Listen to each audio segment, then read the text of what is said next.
meron lang hong isang hindi pinapaniwalaan yung mga kasulid, mga kababayan. Alam niyo kung ano? Alam niyo po kung ano? Eto ho, etong tao na 'to hindi sila naniniwala dito. Or para fair naman ho, eh,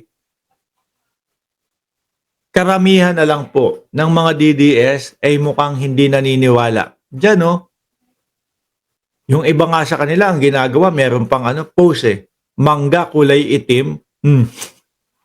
Dahil itim yung kanilang ano, yung kanilang sulat. Sabi din ni Attorney Larry Gadon, mga kababayan, kiss of death. Totoo, no?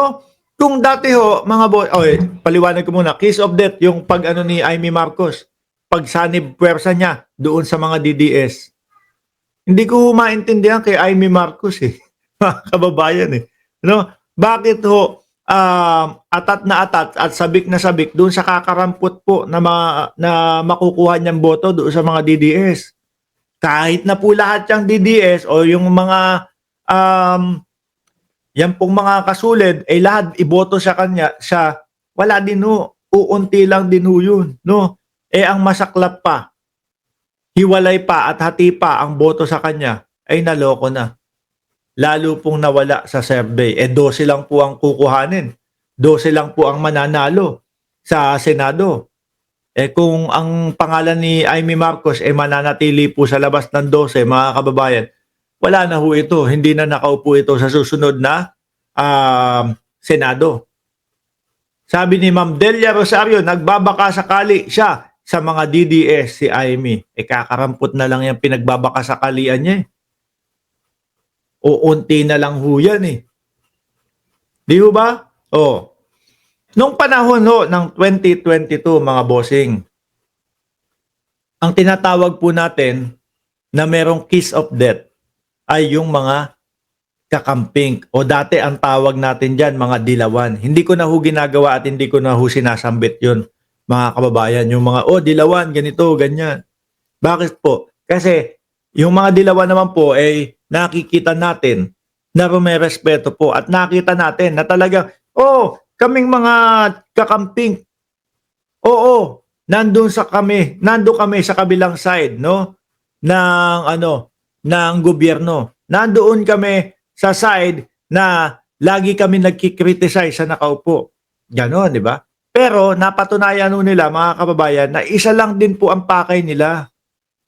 Magkaiba lang po ang gustong tahakin o magkaiba lang po ang gustong maging solusyon para sa ating bansa. Pero yung mga kakamping po o yung tinatawag natin na mga dilawan dati, pag-unlad din po ng ating bayan. Nung napansin at nakita nila, mga boss chief amo sir, na eto, sa gobyerno ni Marcos, ni Pangulong Bongbong, okay naman pala do. Same tayo ng tinatahak, same tayo ng gustong mangyari.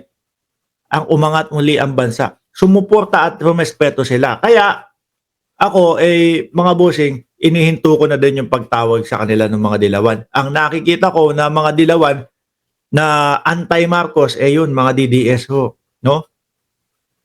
Yung kiss of death is, yan ho yung mga kababayan. Yung tipo bang talunan, matatalo. No? Kahit anong gawin yan, hindi uubra, hindi mananalo. Sabi ho natin, mga bossing, nandyan. Nandyan sa mga kakamping nung 2022 election ang case of death. Ngayon nandito na sa mga Duterte, sa mga DDS. No? Kahit ano hong gawin yan, mukhang malabo pong manalo sila. O meron, pinagmamalaki sila, 2 papasok. Pero yung 8, hindi naman papasok yung 8 Yung 2, mukhang maa-ICC pa. Baka bago mag-eleksyon, ma-ICC pa yung si Bungo at si Bato de la Rosa. At makikita po natin, mga bossing, ang porsyento ng sambayan ng Pilipino na gusto na sa ICC nila panagutan yung mga reklamo sa kanila, napakataas po. Sa dating Pangulo na nga lang Di ba? 62 to 64%. Mga kababayan, 62 to 64% ang may sabi, okay sa amin o gusto namin doon sagutin ni dating Pangulong Duterte yung mga reklamo sa kanya. Oh. Ngayon, ito, sanib puwersa si Marcos, si Amy Marcos, no? Sa mga DDS, talaga namang nakita natin yung resulta. Lalo pong nagsigalit, nabwisit yung mga, pati po mga loyalista. Ano po ang sabi nung mga loyalista, mga kababayan?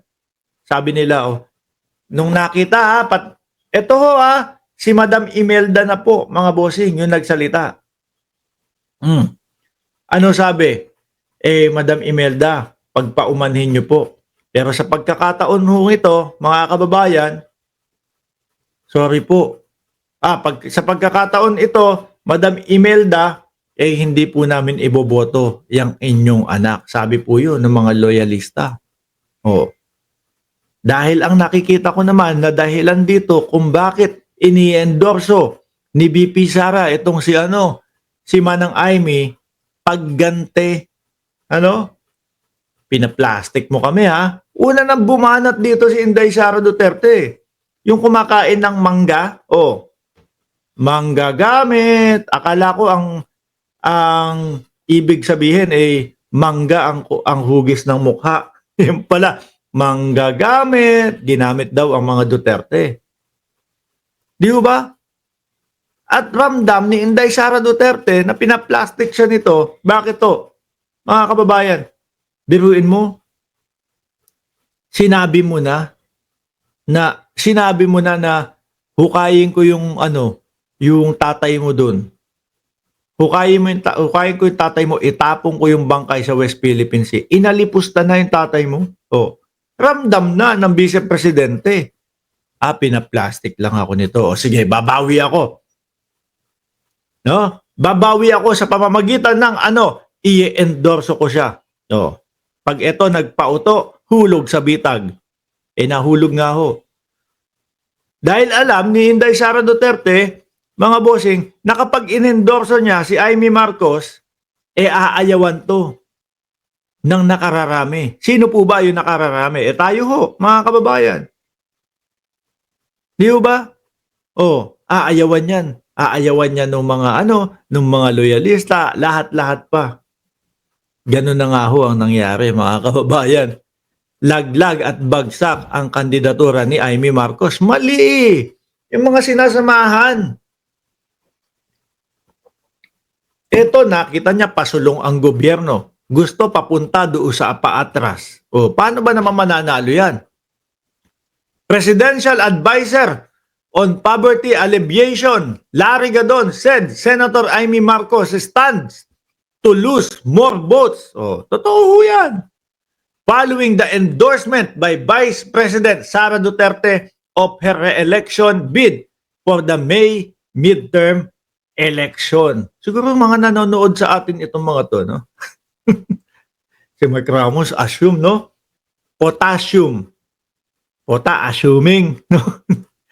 Hindi kasi, mga bossing, nung unang nakita ko na si Manang Amy, na talaga ng tuluyan, nakipag-alyansa na kay BP Sara, ang una talagang pumasok sa isip ko nun, wala. Etong pag-endorso ni Sara Duterte o ating Vice Presidente kay Amy na ating senadora ay pagpahamak kay Amy Marcos. Bakit to? Wala, lubog na ho yung mga DDS, lubog na ho yung mga Duterte. Sama ka na sa amin. Di ba? Total naman, pinaplastic mo kami, sama ka na sa amin. Ganun ho ang nakikita ko dyan, mga kababayan. Nagpauto. Ayun. Hanggang ngayon ho, hindi na muling nakaangat o hindi na muling napunta sa ibabaw yung kanyang pangalan. Di ho ba, mga bossing?